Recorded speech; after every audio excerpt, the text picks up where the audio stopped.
elezioni amministrative alle 12, scaduto il termine ultimo per presentare le liste, inizia il rush finale verso il voto, 46 comuni alle urne in Veneto, più di mezzo milione di elettori coinvolti. La giornata nazionale degli alpini, seconda giornata, continua la festa delle penne nere a Trento, aperta intanto un'inchiesta sui sabotaggi delle centraline ferroviarie e interrogazione parlamentare del forzista Dario Bond. Antena 3 TV con gli alpini, speciale ore 13, subito dopo il TG. Stasera alle 21:15 Ring, targato penne nere con ospiti e collegamenti da Trento, e domani dalle 8:45 la diretta della sfilata. Ieri sera tra Buttapietra e Castelzazzano diventa un nubifragio con allagamenti e disagi, decine di interventi dei vigili del fuoco, anche la protezione civile in campo. 3 accoltellamenti all'alba in pieno centro a Mestre, forse gli episodi di sangue collegati fra di loro, indaga la polizia. Era stato accusato di pedofilia, dopo 4 anni un cinquantenne trevigiano è stato assolto con formula piena, era vittima di uno scherzo di 3 ragazzini sui social. 50 medici dell'ospedale di Padova hanno dimenticato più volte di timbrare il cartellino e sono stati multati e hanno creato un danno economico tra i 100 e i 150.000 euro.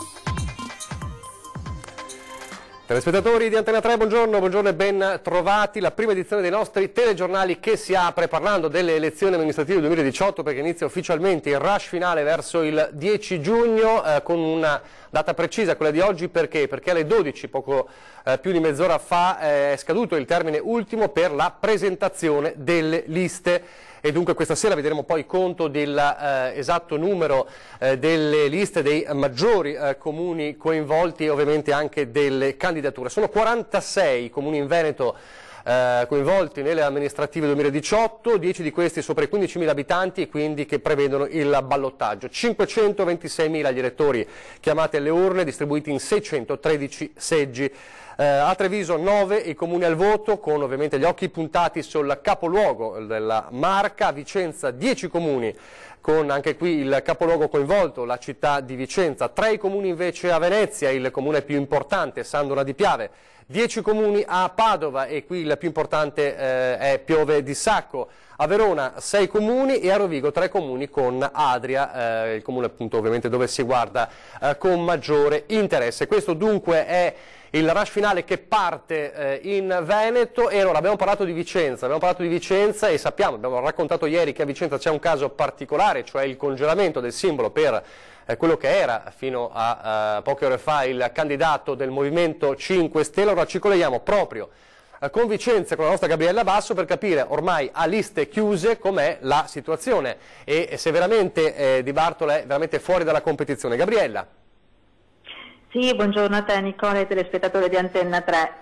Possiamo dire che rimane ancora il punto di domanda per quanto riguarda la candidatura di Bartolo, candidato del Movimento 5 Stelle, perché oggi, a tutt'oggi, alle 12:30, ecco, stiamo parlando, non è ancora arrivata la certificazione da parte del Movimento 5 Stelle dell'uso del simbolo per le elezioni di Bartolo, ma lo stesso il Movimento ha presentato la candidatura con tutti i documenti, sono stati raccolti dal segretario generale e ovviamente vidimati. Rimane da presentare quindi il certificato, la certificazione appunto del simbolo, che potrebbe essere presentata addirittura lunedì.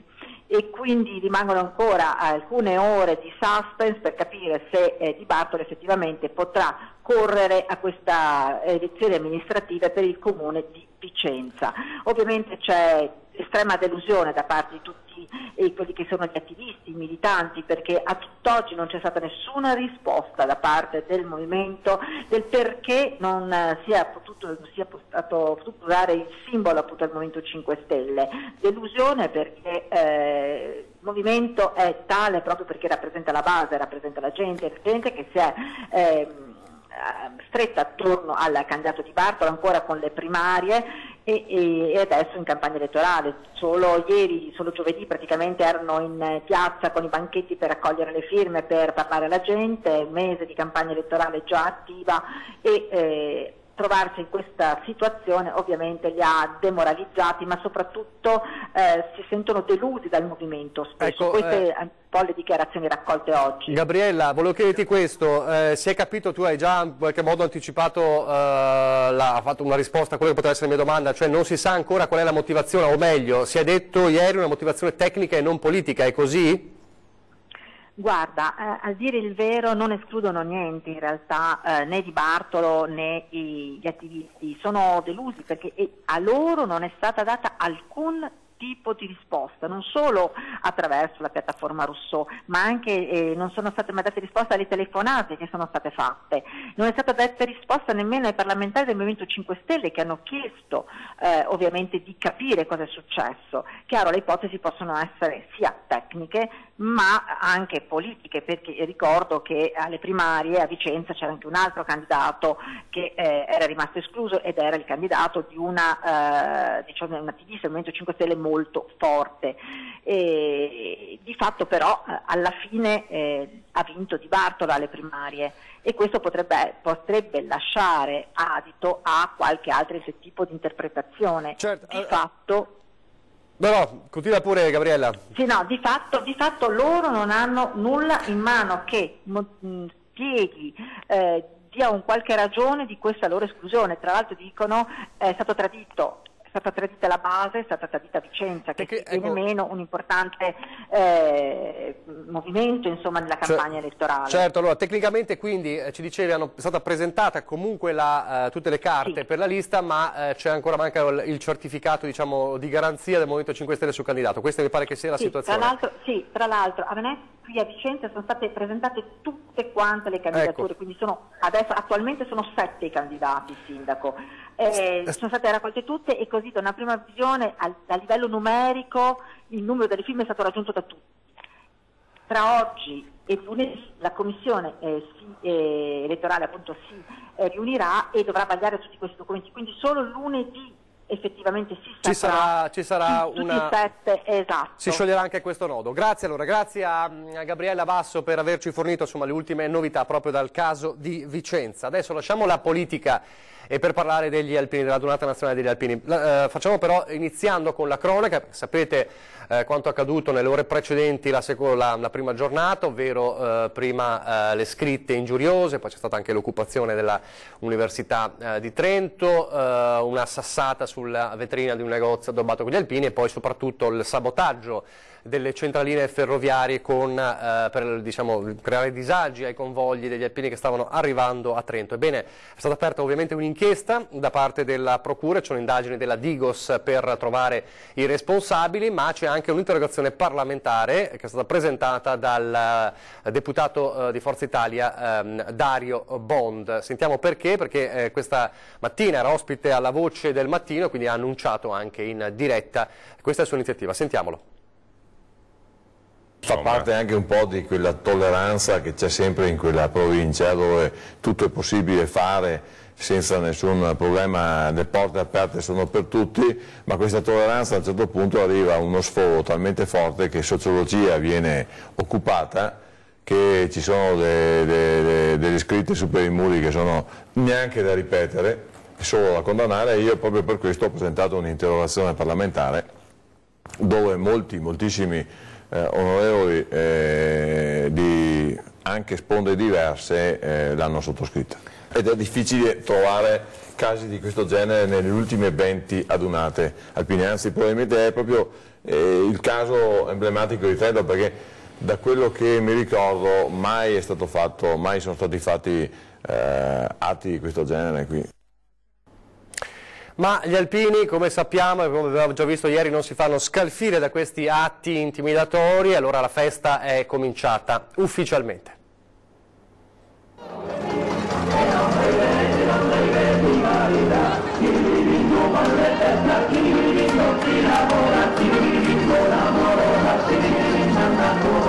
Veneti a Trento, l'invasione pacifica delle penne nere in una adunata che punta alle 600.000 presenze. Tra gli accampamenti è un brulicare di voci, cori e profumi, costicine e salsicce, il buon vino, la gioia di stare assieme da tutta Italia.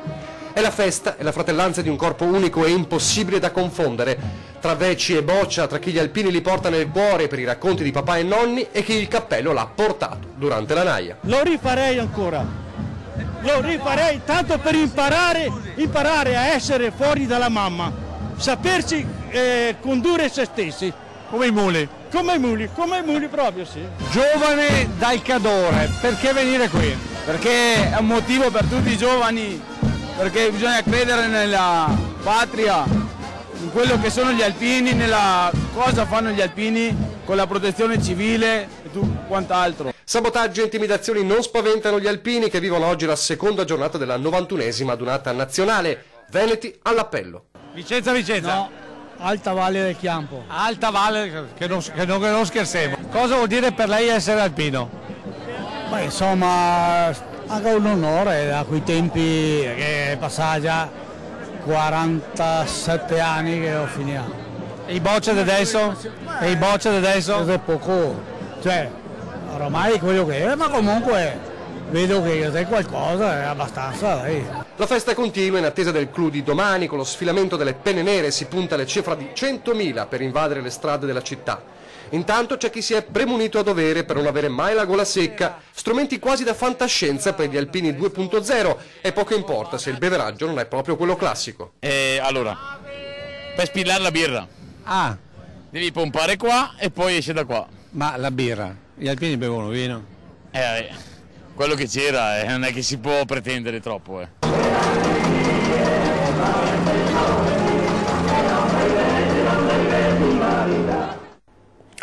E già ieri sera abbiamo avuto un bel assaggio dei nostri inviati Lucio Zanato e Nicoletta Rizzetto a Trento in una puntata di 20:10 molto particolare. Avevamo in studio l'onorevole Angela Colmellere, deputata della Lega Nord, molto amica degli alpini, e c'è stato anche un dialogo a distanza tra l'ospite che avevamo in studio e gli alpini a Trento con delle richieste particolari. Vediamo. Sapete com'è, no? A seguire l'odore delle costicine ci si arriva, ed eccole qua, le costicine. Buonasera, siamo in diretta su Antenna 3. Voi da dove siete? Da Asolo. Monfumo. Gruppo Alpini di Monfumo.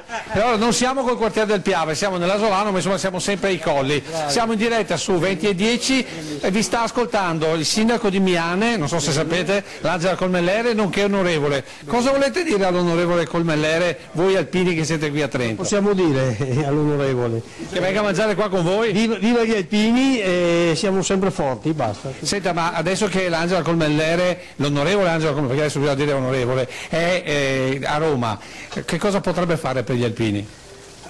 Cosa può fare? Ripristinare la leva, perché se no andiamo ad estinguerci. Ecco qua, c'è l'onorevole Colmellere che vuol salutare. Sì? Buonasera Primo, ciao a tutti, salutami tutti ciao, quanti. Bellissima. Domani arriverò anch'io in quel di Trento, sì. E quindi sarò felice di abbracciarvi e di festeggiare come sempre con voi, che siete una potenza grande e siete sempre vicini al mio cuore. Queste dunque alcune delle immagini di ieri sera di 20:10. Lasciamo adesso la pagina dedicata agli alpini e andiamo alla cronaca. La cronaca con il nubifragio, una vera e propria, quasi una bomba d'acqua, quella che si è verificata nella zona tra Buttapietra e Castel d'Azzano nel Veronese nella tarda serata di ieri, mandando sott'acqua scantinati e garage, costringendo i vigili del fuoco, protezione civile e dipendenti comunali agli straordinari. Centinaia le richieste di intervento da parte dei residenti che hanno dovuto fare i conti anche con improvvisi blackout. In alcune zone l'acqua ha raggiunto anche i 50 cm nei garage e nelle cantine. Alle 20:30 di ieri sera in comune a Buttapietra è stato aperto il centro operativo comunale per coordinare direttamente sul posto gli interventi. Ovviamente danni da quantificare in queste ore nel Veronese. Ancora la cronaca adesso, andiamo invece a Mestre con poco dopo l'alba ben 3 accoltellamenti in pieno centro, forse collegati tra di loro, per questo indaga la polizia. Ci racconta quanto accaduto in diretta telefonica per noi da Mestre Tiziana Bolognani. Tiziana. Sì, buongiorno da Mestre, siamo in via Guglielmo Pepe dove c'è la sala bingo Venezia e qui questa mattina c'è stato un accoltellamento, un uomo è venuto fuori della sala bingo, è rimasto lievemente ferito a un braccio, è stato ferito da un avventore, tutto questo pare a causa di una rissa che è iniziata all'interno del locale. Il buttafuori è stato immediatamente soccorso dall'ambulanza del 118. Sul posto è arrivata la volante della polizia che poco più tardi, qualche minuto dopo, ha scoperto, rinvenuto su segnalazione altre 2 persone, 2 stranieri, pare gravemente feriti, riversi all'interno del parchetto di via Mestriner. La polizia assieme alla volante, la scientifica, sono qui sul posto per eseguire i rilievi del caso e sono evidentemente in contatto anche con l'ospedale dell'Angelo per capire com'è l'evoluzione delle condizioni di salute delle 2 persone, di 2 stranieri che sono stati portati con ferite pare al dorso. La vicenda evidentemente è una vicenda che scuote le persone che si stanno avvicendando anche in queste ore nella sala bingo, stanno vedendo la polizia, stanno vedendo che l'area è stata delimitata, laddove sono rimaste per terra le tracce visibili del sangue. Non sarebbe pare la prima volta che purtroppo ci sono risse in questa zona che poi hanno delle evoluzioni evidentemente ben più gravi. Per il momento io ti restituisco la linea allo studio in attesa di avere maggiori ragguagli che magari potrei direttamente darvi nel corso di questa edizione del telegiornale. A voi. Grazie a Tiziana Bolognani. Ancora questione sicurezza, ma stavolta ci spostiamo dal centro di Mestre al centro di Treviso, un'anziana aggredita e rapinata. Stava rientrando a casa in via Risorgimento, nel cuore di Treviso, quando è stata aggredita alle spalle. La vittima è una pensionata di 77 anni che era andata a fare la spesa nel vicino supermercato. Arrivata davanti al condominio ha tirato fuori le chiavi della casa, ad un tratto da dietro si è avvicinata una giovane donna bionda, le ha preso la borsa ma l'anziana ha tentato invano di trattenerla, la scipatrice non ha esitato e l'ha strattonata facendola cadere a terra. Un passante che ha visto la scena ha immediatamente chiamato le forze dell'ordine ed il 118. La 77enne è stata portata in ospedale dove le hanno riscontrato un trauma cranico, ne avrà per un mese. Immediatamente carabinieri e polizia hanno iniziato la caccia alla giovane che è riuscita a scappare con la borsa della vittima. Intanto in via Risorgimento la paura è molta. Solo un mese fa alcuni uomini con il volto travisato da passamontagna hanno preso di mira alcuni appartamenti della stessa palazzina portando via oro e denaro. Gli inquilini chiedono più sicurezza e soprattutto un sistema di videosorveglianza a presidio della zona. Sempre a Treviso la vicenda incredibile, terribile, giudiziaria di un 50enne che è stato assolto con formula piena dopo 4 anni da un'accusa pesantissima.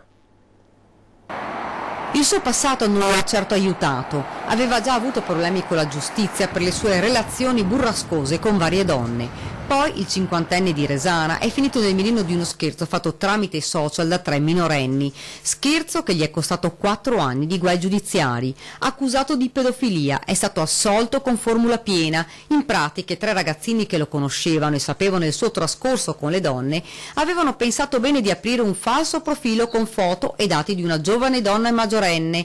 Poi hanno chiesto l'amicizia all'uomo che è caduto nella trappola. Ha iniziato a chattare inserendo immagini erotiche. I genitori dei ragazzini hanno scoperto quei messaggi ed hanno denunciato l'uomo. Da qui il calvario, non solo giudiziario, alcuni cittadini lo avevano preso di mira pubblicando dei volantini con la foto del 50enne e la scritta pedofilo. Ora il legale dell'uomo ha spiegato: valuteremo le azioni civilistiche nei confronti di chi si è divertito con un falso profilo. Adesso una breve pausa pubblicitaria.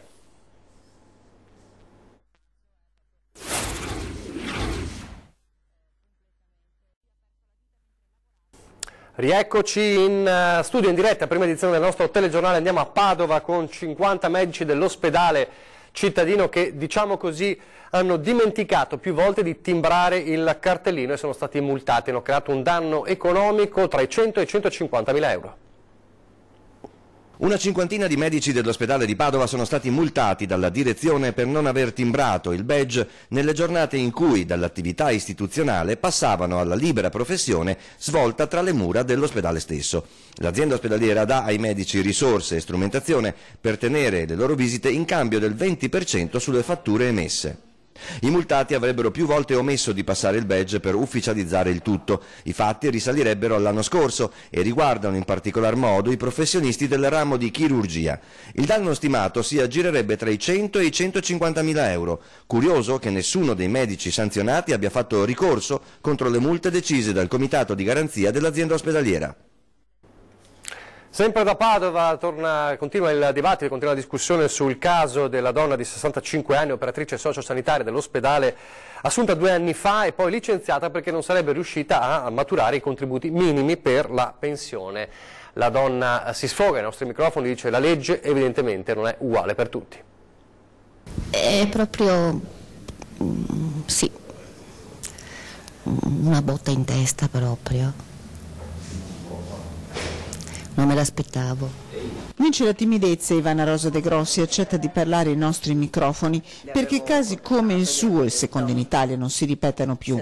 A 50 anni ha deciso di cambiare vita, fatto il corso come operatore sociosanitario, inizia a lavorare, contratti precari in aziende ospedaliere, in case di riposo. 2 anni fa, a 63 anni, il contratto a tempo indeterminato, assunta nel reparto di neurologia fino al 1° maggio, quando in base alla legge viene posta a riposo senza pensione.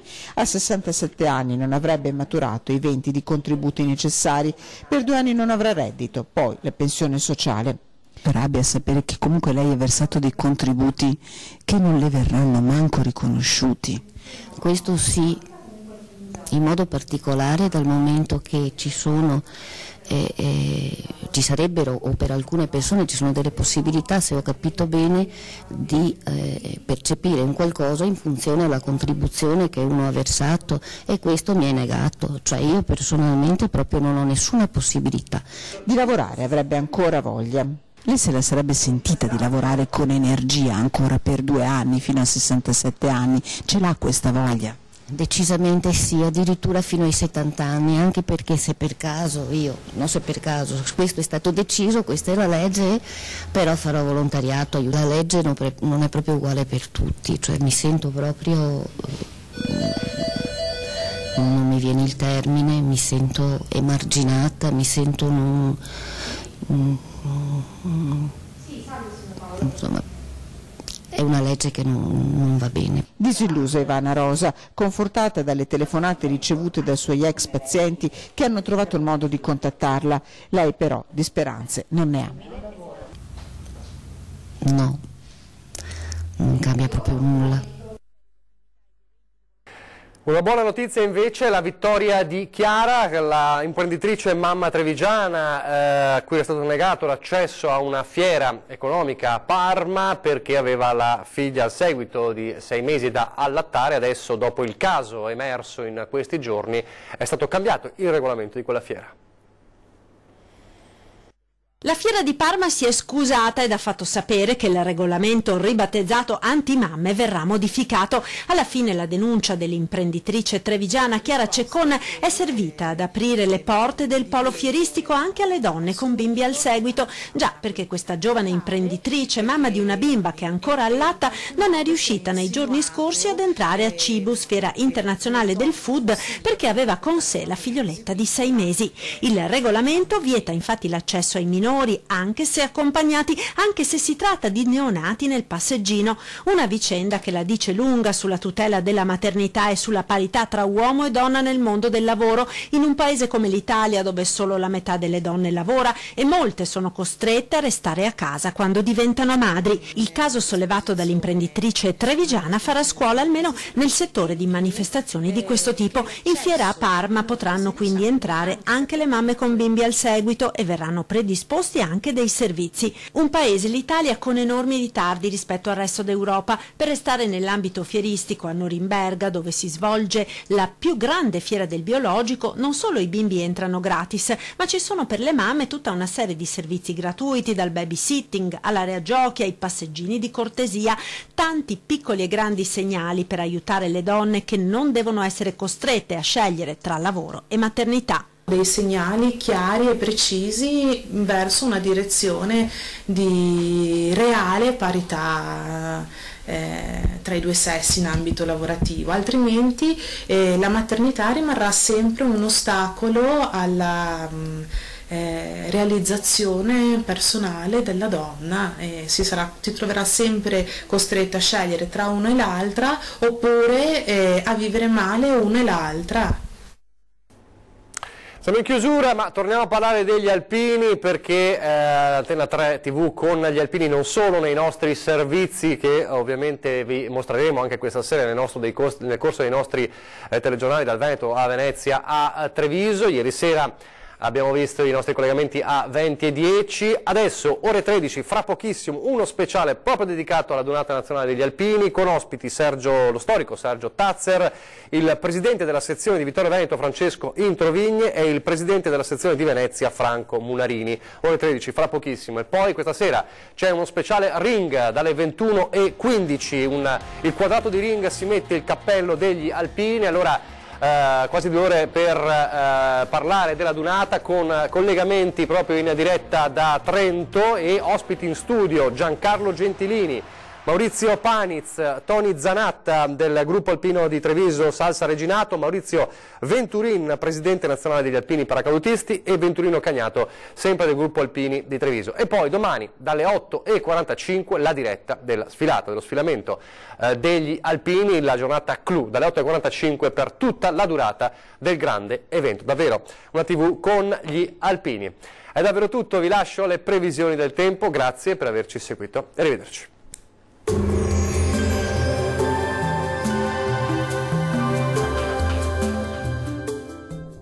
Imperdibile offerta da Fresco e Vario. Lunedì 14 e martedì 15 maggio sconto 20% su tutti i prodotti. Ben ritrovati al meteo. Sarà una domenica all'insegna di un tempo spiccatamente instabile sulle nostre regioni. Vediamo il dettaglio. Sul Veneto precipitazioni temporalesche sparse ma piuttosto frequenti, localmente anche di moderata intensità, specie sui settori alpini e prealpini. Qualche spazio soleggiato in più sulle aree costiere. Temperature minime tra 13 e 16 gradi, valori massimi compresi invece tra 20 e 25 gradi. Poche novità sul Friuli Venezia Giulia, anche qui infatti sarà molto instabile con rovesci e temporali diffusi un po' ovunque sulla nostra regione, ma alternati comunque a qualche pausa più asciutta e soleggiata.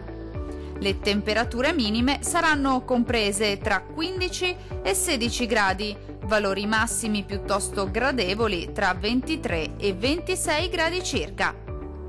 Situazione simile sul Trentino Alto Adige, dove avremo condizioni di maltempo diffuso con piogge e fenomeni temporaleschi un po' ovunque sulla nostra regione, localmente anche di moderata intensità. Concludiamo infine con le temperature. Le minime si attesteranno intorno ai 13 gradi. I valori massimi saranno invece compresi tra 21 e 23 gradi. Dal meteo di Antena 3 per ora è tutto. Arrivederci.